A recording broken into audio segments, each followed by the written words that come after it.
Salut les amis, bienvenue dans une nouvelle vidéo. Aujourd'hui on se retrouve pour une petite FAQ. Pour ceux qui ne le savent pas, qui n'auraient pas vu sur Instagram, je vous ai posé un peu une petite boîte à questions en story pour que vous me posiez vous-même des petites questions. Voilà, petites choses que vous vous demandez à mon sujet et que vous ignorez et que vous seriez curieux de savoir. Voilà. L'idée c'est qu'on fasse un peu connaissance, parce que ça fait quand même 3 ans que j'ai cette chaîne, mais que ma vie a beaucoup changé et voilà, j'ai eu pas mal de rebondissements et de changements dans ma vie, donc l'idée c'est de faire une petite vidéo pour savoir où j'en suis. Il y a eu des questions très intenses auxquelles je ne suis pas sûre de pouvoir répondre, je vous expliquerai un peu à chaque fois pourquoi. Mais voilà, je pense que du coup ça va être très intéressant comme discussion. Voilà, n'hésitez pas à rebondir en commentaire sur tel ou tel point. Voilà. Si vous êtes nouvelle sur cette chaîne, bienvenue. Ici d'habitude il y a surtout des vidéos sur la mode, la seconde main et des vlogs un peu tranquilles sur mon quotidien. Donc si ça vous intéresse également, n'hésitez pas à vous abonner. Et puis voilà, on va pouvoir commencer la vidéo. Du coup je sais pas trop comment construire la vidéo, je pense que je vais juste prendre question après question et voilà, et rebondir comme ça sera sûrement plus simple. Et du coup je vais vous les dire dans l'ordre dans lequel je les ai reçus, ça sera plus facile. Alors c'est parti. Première question, très pratico-pratique comme on dit, mais très importante. Je vous la lis tout de suite, j'ai les petites questions avec moi. Comment sécher le linge dans un tout petit appart sans avoir trop d'humidité? Alors, c'est une très bonne question. Moi-même, je n'ai pas encore la réponse totale. Mais cet appart de base est assez humide, surtout en hiver, avec de la condensation, parce qu'il fait très froid autour. Mais que dans l'appart, ça va. Il fait pas trop froid. Enfin, si je chauffe, je veux dire. Sinon, il fait très froid. Mais ce qui fait que du coup, avec la condensation, l'appart devient assez humide en hiver et ça peut devenir ingérable. C'est-à-dire que j'avais vraiment des petites moisissures autour des vitres, etc. Ma chasse d'eau par exemple, je peux pas laisser le réservoir rempli d'eau quand il fait trop froid en hiver, sinon il y a de la condensation autour de la cuvette, ce qui fait que après ça me fait une petite flaque d'eau le matin. Donc il faut que j'ouvre l'eau que quand je tire la chasse et que je ferme, enfin bref. Ce genre de choses. Après en été ça le fait plus trop, mais c'est vraiment quand on est à basse température, du type autour de 5 degrés, là je suis obligée de faire ce genre de truc. J'ai acheté, j'essaierai de vous mettre un petit plan, même s'il est un peu dans le noir là-bas, mais j'ai acheté un absorbeur d'humidité. C'est en gros, si vous voulez, une espèce de pain de silice que vous posez sur une plaque et en dessous il y a un petit réservoir d'eau et le pain de silice absorbe l'humidité, le transforme et le met dans le réservoir au lieu que l'humidité reste à tourner dans l'air, ça grippe direct sur le pain. Le mien est assez joli, souvent ce genre d'absorbeur d'humidité qui ne se branche pas, hein. C'est vraiment juste un truc qui fonctionne tout seul, il n'y a pas besoin d'électricité, il n'y a rien, c'est vraiment vous achetez des recharges de galets en fait de silice et c'est tout. Le mien est assez joli, il coûtait pas plus cher que les autres, je l'ai trouvé à Leroy Merlin et franchement ça aide un petit peu. Il faut bien faire attention quand vous l'achetez, il y a marqué à la superficie que ça peut gérer. Le mien est censé gérer 20 mètres carrés, donc moi c'est 16 mètres carrés et en effet du coup ça dure un petit peu plus longtemps que ce qui a marqué sur la boîte. Je crois qu'il est censé durer 6 semaines, il dure un petit peu plus longtemps, il dure 2 mois en fait on va dire. Mais faites bien attention à la superficie parce que si vous êtes par exemple, je sais pas, admettons dans un loft de 50 mètres carrés, il vous en faudra peut-être à 2 endroits au moins pour que ça fonctionne, sinon tout seul il pourra pas absorber grand chose. Quand j'étends le linge, le plus possible j'essaie d'ouvrir les fenêtres ou au moins les aérations de mes Velux parce que du coup moi j'ai pas de vraies fenêtres, j'ai que 2 Velux qui sont pas hyper grands. Donc j'essaie de soit entrouvrir mon Velux, même quand il pleut, si je l'entrouvre la pluie elle rentre pas, ou au minimum l'aération pour que ça fasse comme une petite VMC supplémentaire.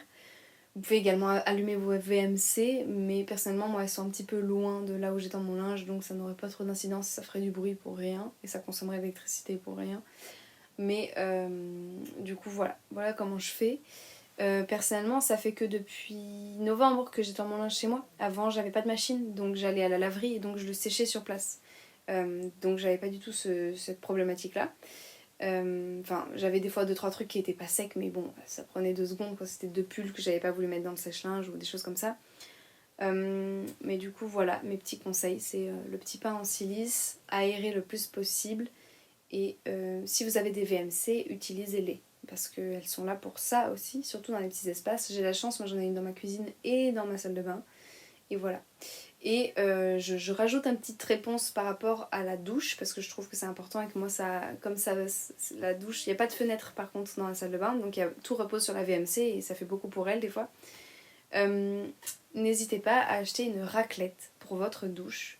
C'est hyper important déjà parce que du coup ça préserve un peu mieux les joints et votre carrelage dans la douche, parce que ça évite que le calcaire et l'eau stagnent dessus et du coup vous dépose une couche de calcaire. Et surtout, en fait, si vous raclez bien toutes les parois de votre douche et le sol à la fin, l'eau ne stagne pas et donc l'humidité part direct dans l'évacuation d'eau et c'est bien mieux.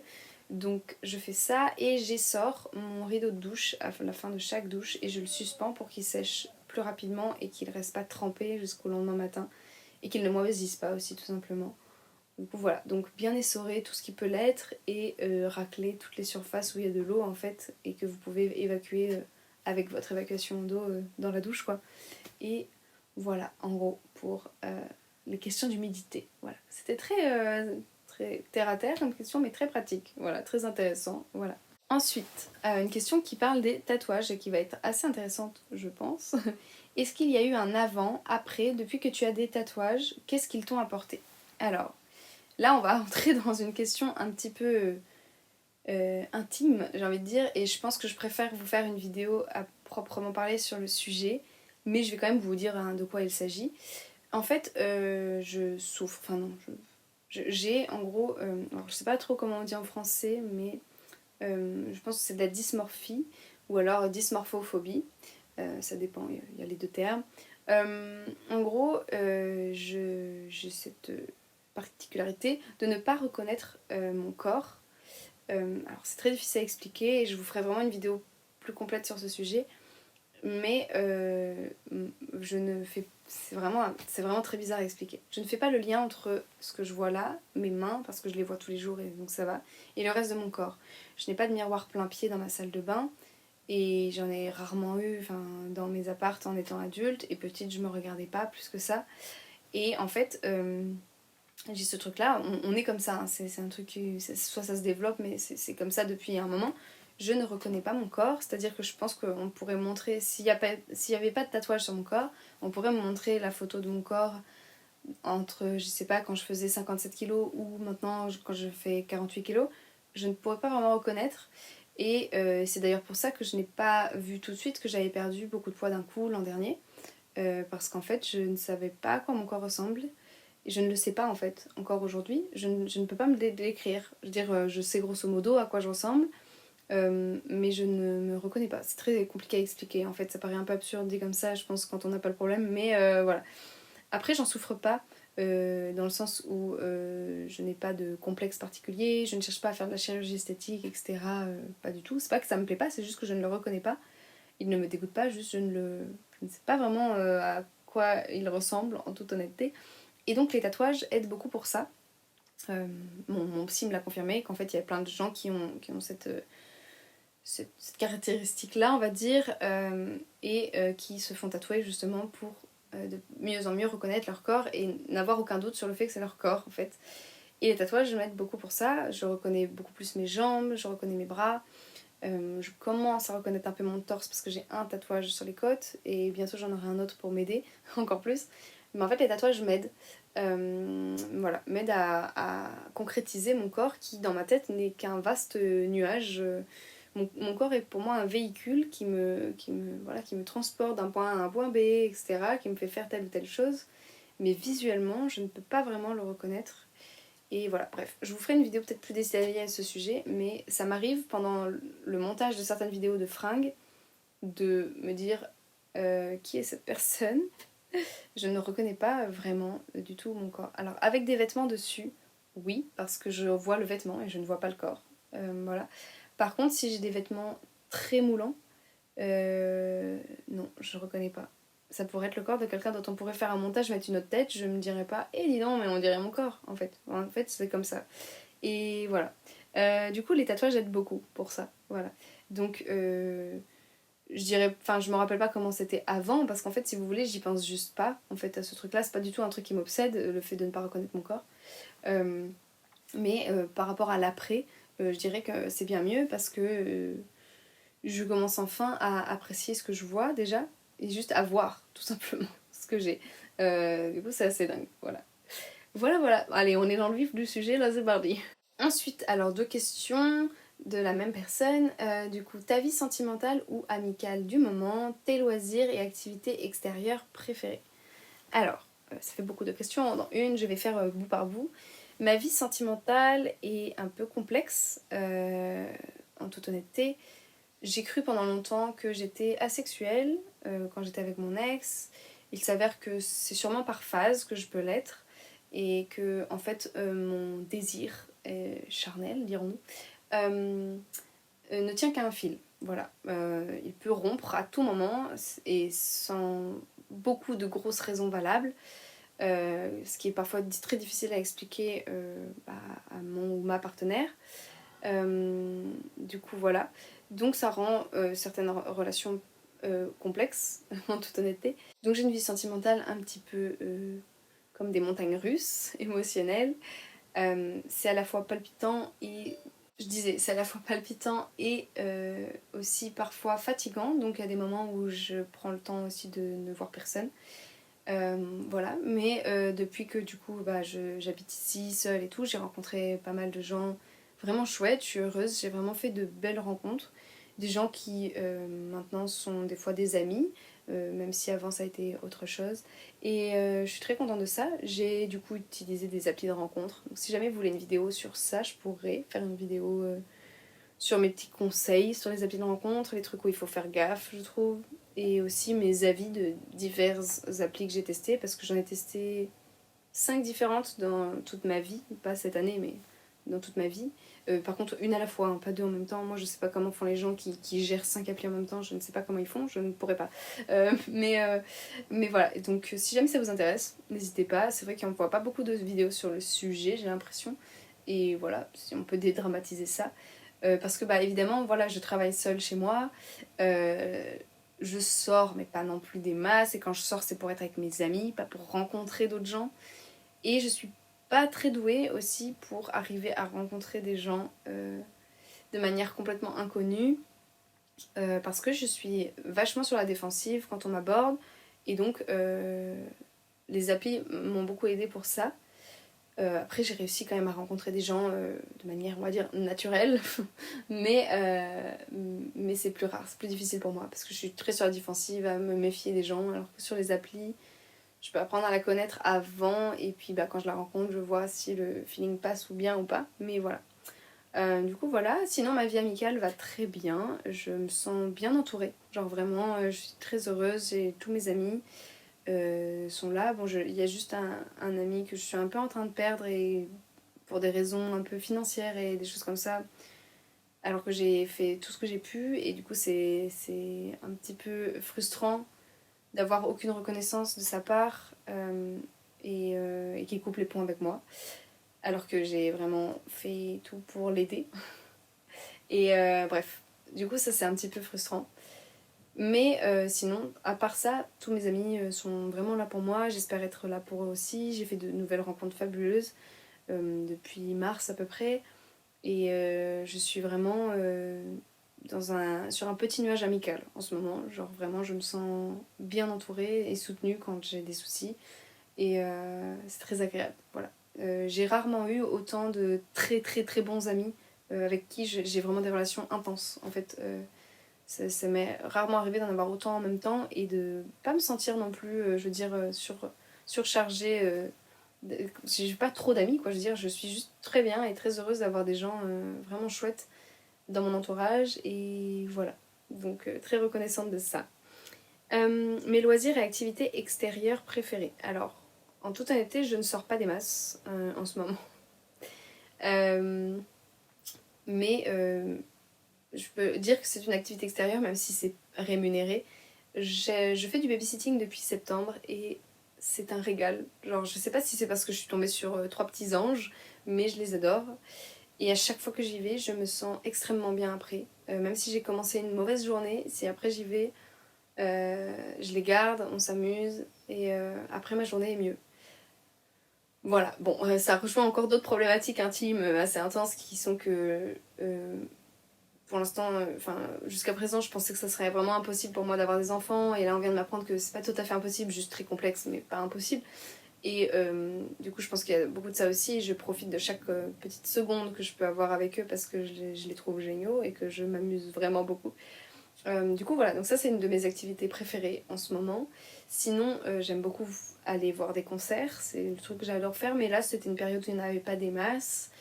Et sinon, normalement, j'ai mon groupe de musique, mais on a rencontré des petites difficultés liées au groupe, et du coup, maintenant, on n'est plus que trois, donc on n'a pas encore repris vraiment les répètes et tout, on se laissait un petit peu du temps. Et voilà, j'espère vraiment que ça va reprendre parce que c'est un truc qui m'apportait aussi beaucoup de bien et de joie, et sinon, il faudra peut-être que j'essaie de retrouver un autre groupe, mais j'aimais beaucoup l'univers de ce qu'on avait, donc j'aimerais bien garder celui-là.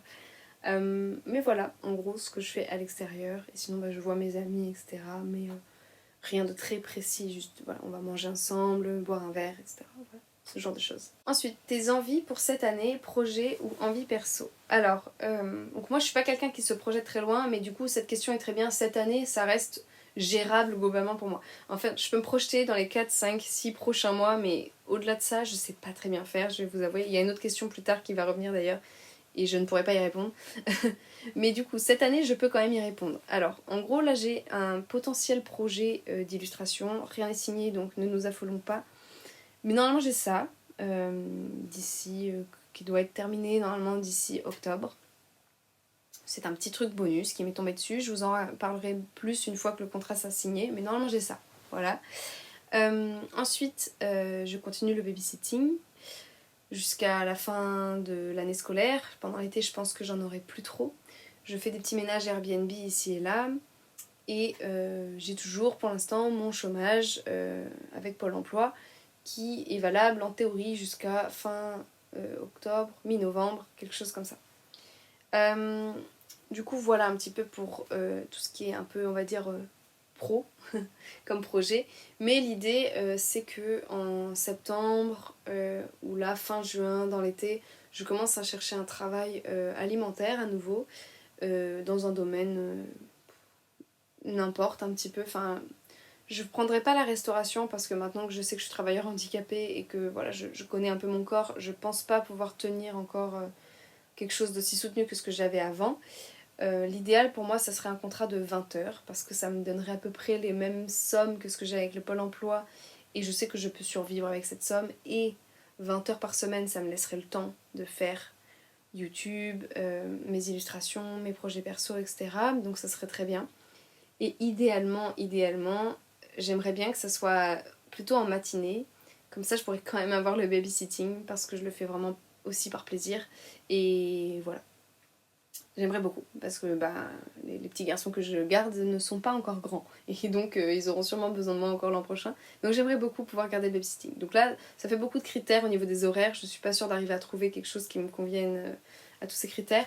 Mais voilà, l'idéal, ce serait ça. Un contrat de 20 heures, plutôt en matinée, ou alors centré sur quelques jours dans la semaine et pas un petit peu chaque jour, et surtout pas en après-midi, j'aimerais mieux. Voilà. Donc ça serait bien. Ensuite, pour le domaine dans lequel je recherche, c'est vraiment assez vaste. Ça peut être du secrétariat, comme pourquoi pas dans de la restauration, mais très tranquille, ou plus dans un petit café ou quelque chose comme ça, avec moins de rythme soutenu que ce que j'avais avant, qui était vraiment extrême. En fait, c'était un fast-food, quoi, extrême. Enfin bref. Donc un truc plus tranquille, plus à taille humaine, quoi. Ou alors j'avais pensé aussi, pourquoi pas, dans les pompes funèbres. Ça paraît un peu absurde dit comme ça, mais c'est un domaine qui m'intéresserait, enfin, pour être maîtresse de cérémonie.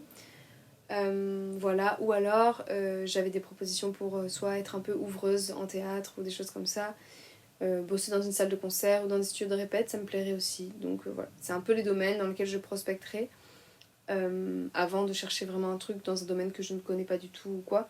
Mais en gros, voilà ce que j'aimerais bien faire, pourquoi pas. Voilà.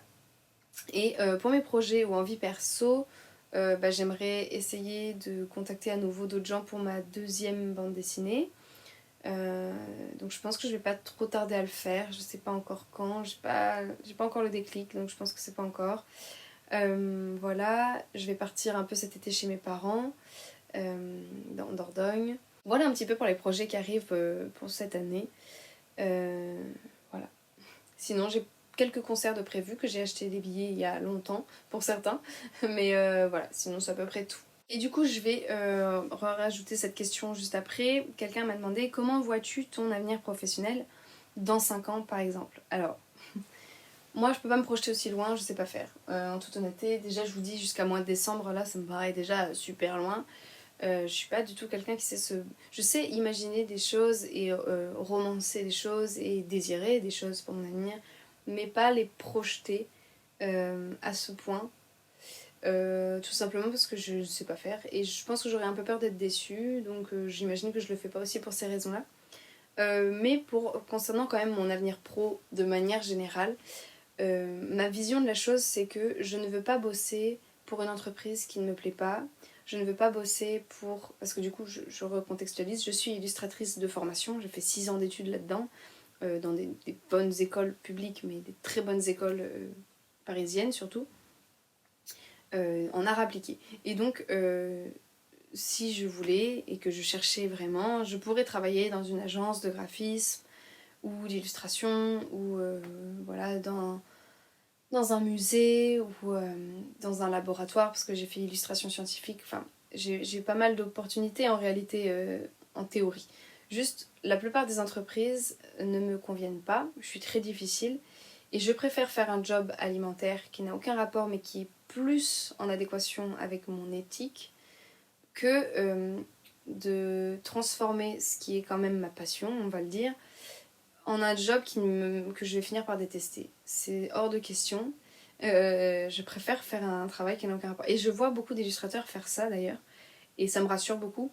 Voilà, je veux dire, c'est un peu pédant, mais je veux dire, on fait de l'art, quoi. Et on a envie de le faire aussi pour soi, quitte à avoir un job un peu, voilà, vraiment purement alimentaire, qui est là pour subvenir à nos besoins purement physiques et physiologiques, on va dire. Mais mon art, j'ai envie que ça reste mon art et je n'accepte que les projets qui me plaisent. Voilà. Et c'est pas une question de je peux me le permettre ou pas, je ne peux pas me le permettre vraiment, je suis au chômage et il y a des trucs où je pourrais dire oui, mais non. Je ne peux pas en fait perdre la flamme qui, qui constitue mon amour pour le dessin. Je ne veux pas la perdre. J'ai vu des gens autour de moi la perdre et moi je ne veux pas la perdre en fait. Je n'ai pas, par exemple, j'ai très peu de soucis de page blanche. Je n'ai pas trop ce syndrome, tout simplement parce que je pense que j'arrive à faire que des choses qui me plaisent vraiment. Or quand du coup j'ai vu des amis être en agence de graphisme et du coup dessiner toute la journée, créer toute la journée, et quand ils arrivent chez eux, ils n'ont pas envie de continuer à créer en fait. Et du coup, bah, s'ils ont envie, quand même l'impulsion de créer quelque chose, ils se retrouvent face à leur page blanche et sont lessivés en fait de la journée qui a été déjà utiliser cette partie du cerveau qui consiste à créer en fait. Et du coup, ça, je ne veux pas ressentir ça. Voilà, j'ai besoin de dessiner, ça me fait me sentir bien, donc je n'ai pas envie d'avoir ce syndrome de la page blanche, donc si je peux l'éviter, voilà. Et du coup, voilà. Donc, mon avenir professionnel, pour moi, c'est s'il y a des projets qui me plaisent, je postule. S'il y a des gens qui m'accostent et que le projet me plaît, j'accepte. Mais je ne vais pas chercher à tout prix du travail dans mon domaine. Ça, c'est hors de question. Je ne veux pas le faire. Sauf si le travail me plaît vraiment. Mais je veux dire, je ne vais pas postuler à toutes les offres en illustration ou en graphisme qui arrivent à moi. Je préfère vraiment bosser dans la restauration rapide comme je l'ai fait, dans un supermarché. Voilà, ça me dérange beaucoup moins. Et voilà, je suis prête à enchaîner les petits jobs. Déjà parce que je trouve qu'on apprend beaucoup de choses et que j'aime bien l'idée d'avoir eu plein d'expériences de petits jobs différents. Je trouve que ça vous aide à comprendre comment fonctionne une entreprise, une équipe, les dynamiques humaines et plein d'autres choses. Et ça vous apprend aussi au fur et à mesure à comment ne pas vous faire avoir dans tel ou tel domaine aussi. Ça vous fait rencontrer des gens variés, c'est très important. Et voilà, donc je suis vraiment partisane de ça. Je suis prête à enchaîner les petits jobs alimentaires et le chômage, etc. Enfin, jusqu'à ce que peut-être un jour j'arrive à publier un de mes livres à moi. Et peut-être si ça fonctionne, tant mieux. Et sinon, bah, c'est pas grave. Mais je continuerai à créer quoi qu'il arrive. que ce soit du contenu sur YouTube ou des illustrations, voilà, je veux garder cette liberté-là. Et c'est aussi pour ça que je ne cherche pas de sponsors ou de choses comme ça pour mes vidéos et que du coup, le seul revenu que j'ai, c'est vraiment vous qui regardez les publicités avant mes vidéos. Je n'ai rien d'autre comme revenu sur YouTube. Je gagne en moyenne 15 € par mois hein, sur YouTube, voilà, c'est pour vous dire.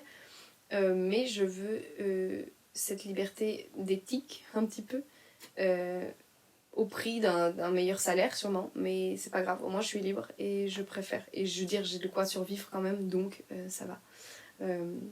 C'est sûr que je pourrais avoir une vie bien plus confortable si je bossais chez Sanofi pour faire leur graphisme ou si j'acceptais des sponsors de Shein qui me harcèlent depuis des mois. Mais non, en fait, ça ne m'intéresse pas, c'est pas le but. Du coup, voilà. C'est le moment de glisser. Bon, si vous avez envie de me faire un petit don, il y a un Ko-fi, c'est une petite plateforme de don. Voilà, je vous dis ça comme ça supporte mon travail et ma vie. Et voilà, bref, je vous laisse ça là. N'hésitez pas à soutenir vos créateurs en fait, parce que certains sont comme moi et ne veulent pas fricoter avec des entreprises un peu douteuses, on va dire. Voilà.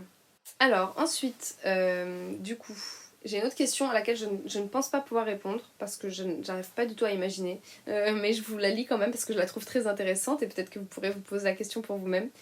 As-tu quelque chose que tu aimerais faire mais que tu n'oses pas pour l'instant? Pas forcément pour l'instant. Alors, je n'arrive pas trop à savoir parce que je suis à la fois quelqu'un qui réfléchit beaucoup et qui mouline beaucoup, mais en même temps, quand j'ai envie de faire quelque chose, généralement, je le fais. Donc ça serait pas que je n'ose pas le faire, mais plutôt que je ne peux pas le faire. Si j'ai envie de faire quelque chose et que j'ai les moyens de le faire, que ce soit financier, au niveau du temps, au niveau de l'énergie, etc., généralement je le fais. En fait, si toutes les conditions sont là, je le fais. Et souvent, mon seul frein un petit peu dans la vie, c'est bête, mais c'est l'argent.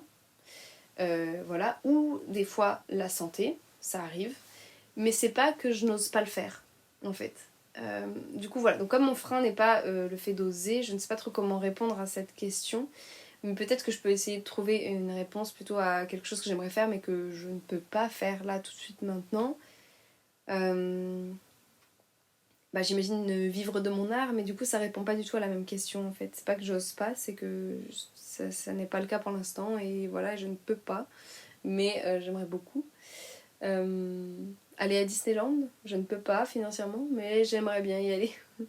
Faire un voyage, un peu sortir de la France, par exemple aller en Islande, en Irlande ou en Écosse, j'aimerais bien, voilà. Mais encore une fois, c'est pas que je n'ose pas, c'est que je suis un peu bloquée financièrement pour le faire, là tout de suite maintenant. Mais si j'avais les sous, je le ferais, sans hésiter. Donc non, je crois pas qu'il y ait beaucoup de choses que je n'ose pas faire. Même les vêtements, plus ça va, plus je suis à l'aise de porter tout ce que j'ai envie de porter. C'est rare que ça soit que je n'ose pas, c'est juste ah mince en fait non cette robe sera pas confortable pour ce que j'ai envie de faire aujourd'hui, donc je change. Mais c'est pas que j'ose pas la porter par exemple. Donc voilà, je dirais que je suis quand même quelqu'un qui quand il a envie de faire un truc, globalement il le fait. C'est plus d'autres paramètres qui vont rentrer en compte. Et du style voilà, la santé, le confort financier également, etc. Voilà. Ensuite, qu'est-ce que tu fais quand tu es dans un mauvais mood? Très bonne question. Si quelqu'un a la réponse également, n'hésitez pas à les partager en commentaire, je pense que c'est très intéressant. Quand je suis dans un mauvais mood, alors si je fais une crise de panique, j'utilise mon diapason pour me calmer, ou je prends un anxiolytique, on va pas se mytho, hein, voilà, ça arrive. Sinon, si c'est juste, entre guillemets, un mauvais mood parce que je me sens mélancolique ou triste ou quoi, soit ça va être écouter de la musique si je sais quoi écouter, mais il y a des fois où je suis tellement dans un mood et une humeur spéciale que je ne sais pas quoi écouter. Dans ce cas-là, vaut mieux pas mettre de musique parce que du coup ça va pas convenir au moment.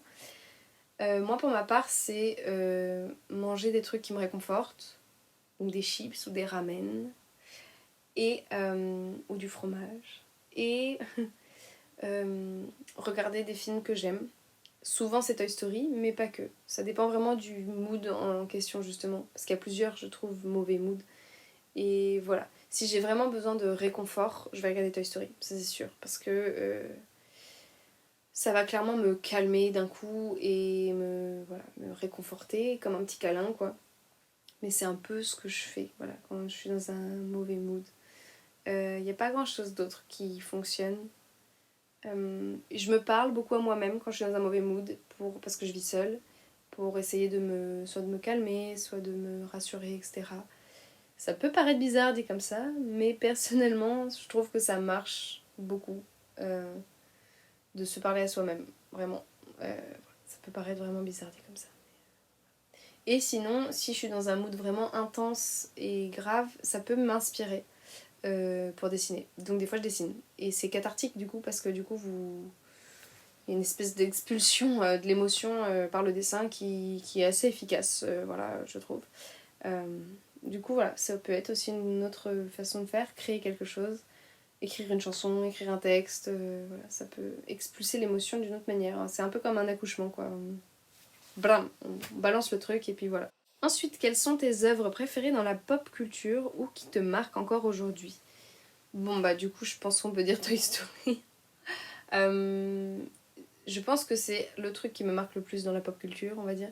Parce que j'ai beaucoup d'objets chez moi, beaucoup de petites figurines, beaucoup de jouets, on va dire. Euh, et disons, je ne pense pas qu'ils vivent la nuit en mon absence, mais je leur accorde beaucoup d'importance, comme s'ils avaient un genre de petite âme propre à eux. Et du coup, voilà. Donc je pense que ça a beaucoup marqué ma relation aux objets, déjà. Le fait que j'aime prendre soin de mes objets, de ma vaisselle, de mes meubles, de mes chaussures, de mes vêtements.